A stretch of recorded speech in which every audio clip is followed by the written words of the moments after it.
Don't shoot, don't shoot. I'm a rook. 64. Today we'll be looking at what the first 13 weeks of Bungie's marathon game will look like.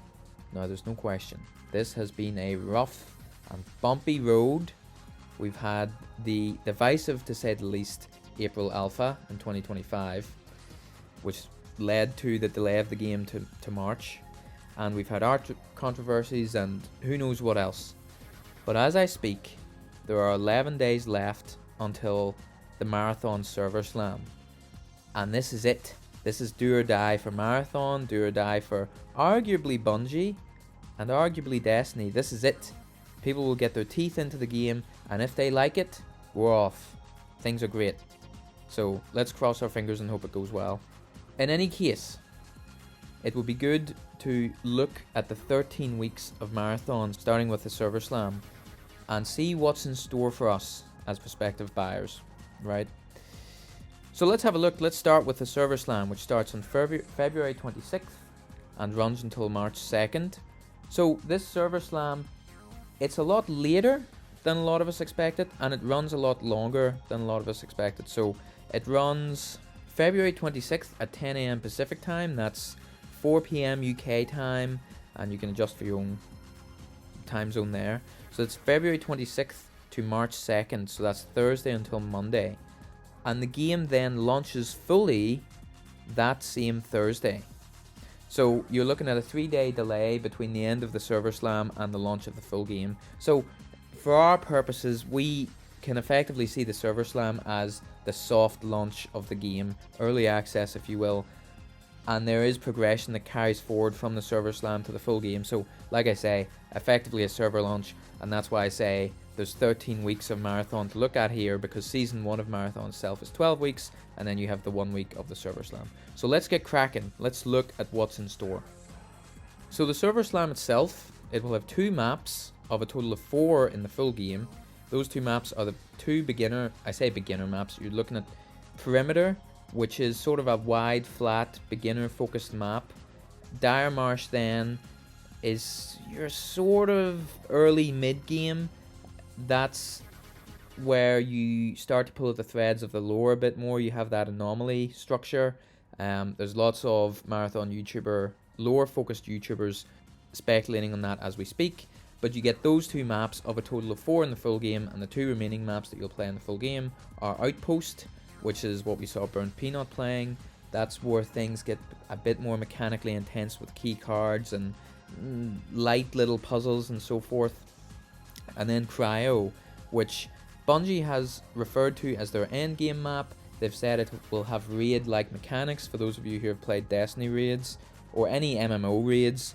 Not that I want to compare Cryo to full-on MMO raids, but that's the sort of picture that Bungie is drawing, that Cryo will be endgame and have sort of raid-like mechanics for us to contend with, so that's quite exciting. You will be able to take on early contracts for 5 factions. Cyber Acme, which is kind of like a neutral enabler faction for your runner.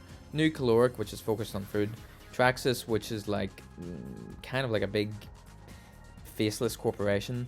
Meta, which is a revolutionary organization, arguably terrorist, though some people might slap me on the wrist for saying that. And Arachne, which are just batshit insane killer people. So you'll be able to progress through the early faction levels for those 5 factions and start to get a sense of what this world of Marathon is like. Who are the players, who are the factions, and I can speak as someone who's started to look into this stuff.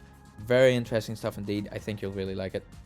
You'll also be able to try out 5 of the 6 runner shells. So that's Destroyer, which is kind of your tanky, shieldy guy, looks like a Titan from Destiny.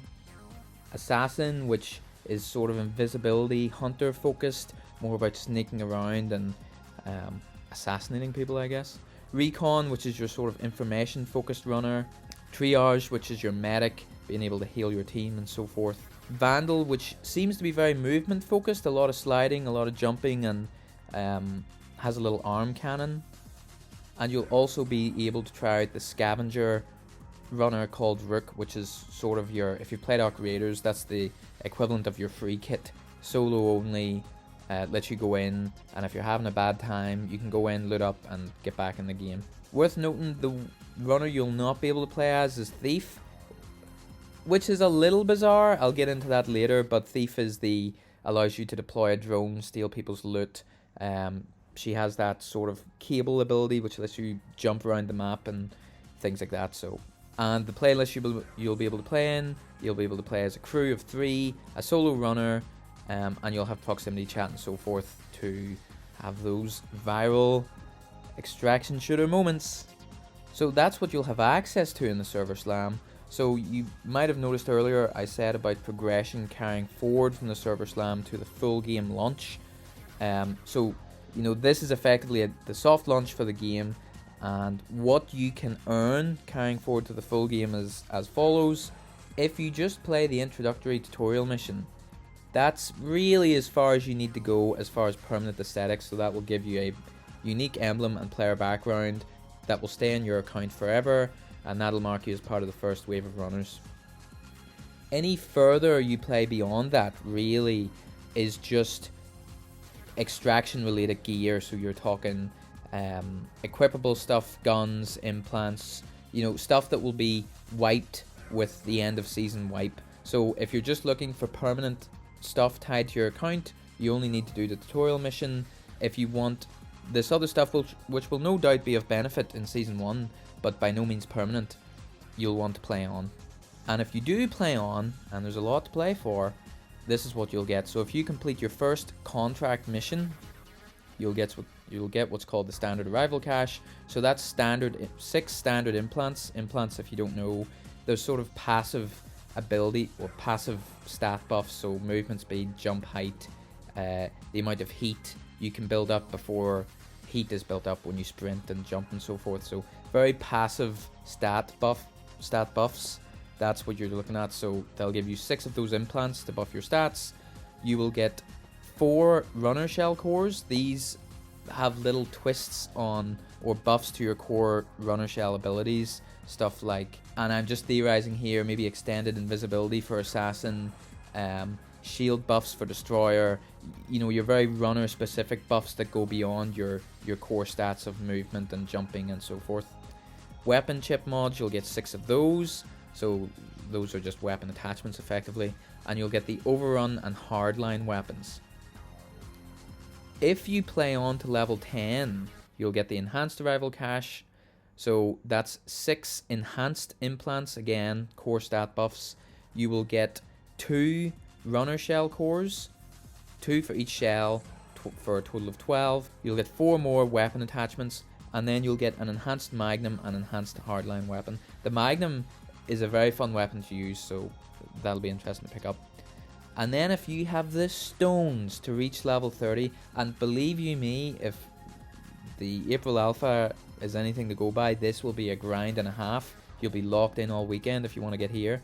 If you get to level 30, you'll get the deluxe arrival cache, which means 3 deluxe implants and 3 enhanced implants, again core stat buffs. You will get 12 runner shell cores. You'll get more weapon attachments and a deluxe magnum and enhanced volley rifle weapon, and you'll also get a bigger backpack for your runs. So look, is this worth reaching level 30 for? That's a good question. I guess we'll see, but the grind should be pretty fun. So that's the server slam weekend, right? Now we're gonna have a lot of fun. Hopefully people get to grips with the game and really like it. That'll be a good omen for the future of the game. But let's say we get to March 2nd, right? And we're finished the play test, and then we're looking towards the full release of the game on March 5th. Then we have a 12-week long season. Okay, and for those of you not familiar with how extraction shooters work, or at least the more traditional ones work, we're going to have a 12-week season, and at the end of that 12 weeks you're then going to have what's called a wipe, which is all your gear gets wiped and then everyone starts from the beginning again. You know, low level loot, low level weapons, and then we do it all again, presumably for another 12 weeks and so forth. And you would expect new content in those following seasons. In any case, season 1 of Marathon, okay, will bring a few more things that there are to look forward to for the oncoming 12 weeks. So the timing of these is still to be determined. I'm going to hazard guesses dare I say, educated guesses, and we'll see how right they prove to be. You'll remember in the Server Slam we played the first 2 maps, which is Perimeter and Dire Marsh. Then, with Season 1, sometime during the course of that, we're going to get the remaining 2 maps, which is Outpost and Cryo. Okay, so if we're talking about timing, Perimeter and Dire Marsh will be available on launch on March 5th. That much is guaranteed. Outpost, because that's more of your mid to late mid-game map, I think we will see that if the game launches on a Thursday, March 5th, I think we will see that the following weekend. So maybe a week's time, that weekend, we'll see Outpost released. Cryo, because it's your sort of raid-focused late-game map, I mean, that's an interesting one. For Destiny, when they do the raids in those games, they tend to release the raid, I think it's like the weekend, so the expansion will come out on a Tuesday, and I think you tend to see the raid come out that weekend, or at latest the weekend after. My speculation is we will see Cryo Archive release no later than the 2nd or 3rd weekend of Marathon's Season 1. I say that because these seasons are only 12 weeks long. If you release Cryo, say, on week 8, okay, that leaves only 4 weeks to get loaded up and learn the quote-unquote raid and get in there. And also, you'll have people that buy the game after March 5th. Say the game goes viral, maybe you might have someone that only buys the game on week 7 or 8. So you want Cryo in there nice and early to give people a lot of weeks to ramp up and do that raid. So I think certainly by weekend 3, no later than weekend 4, that would really be pushing it, we should have all 4 maps in the game. Also coming up in Season 1 is full contract and progression trees unlocked for all 6 factions. This sort of stuff, because it's more it's less critical to the core gameplay experience. Not said it isn't very important, but I could certainly see new contracts coming online week 8, week 9, week 10, and certainly they might have some wacky progression that unlocks maybe week 11, maybe some crazy stat buffs or things like that, just to make the end of the season a bit wacky and a bit fun, and really push the dial up to 11. So your sort of progression, faction, missions and upgrades, those I foresee unlocking through the course of the season, all up until probably week 11. Then you have ranked mode. I can do another video on what ranked mode is exactly, but in a nutshell, if in other games your ranked mode is based on your wins and losses and your gun skill and your kills to deaths, in Marathon it seems to only be based on the value of loot that you extract with. So for example, I could be the worst person at first person shooters in the world, right? But if I'm exceedingly good at nabbing loot and getting out of there, presumably I could get quite far up in the ranked tree, right? We'll see if that pans out, but that's the idea. It's focused on loot value and extracting with that loot value versus raw gun skill, raw victories, etc, etc. So ranked mode, again, look, they're gonna want to give people a good long ramp up to get to the final, to the top ranks and get their cosmetics and stuff in Season 1.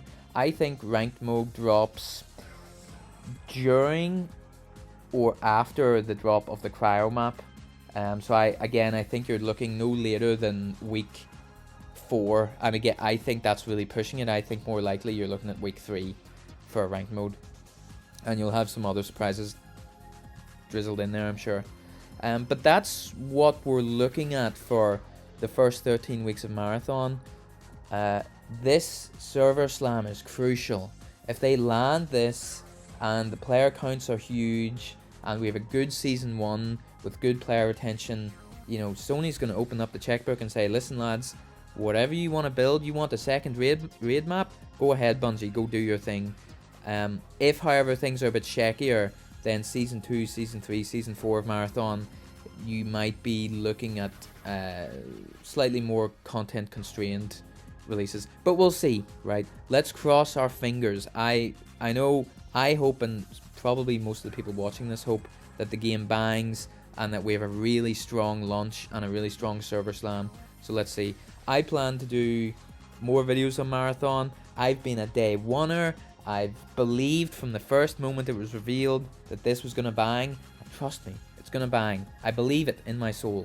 So let's see. And I'll be back later. Very worst case, I'll see you folks in the server slam. So best of luck out there on Tau Ceti 4.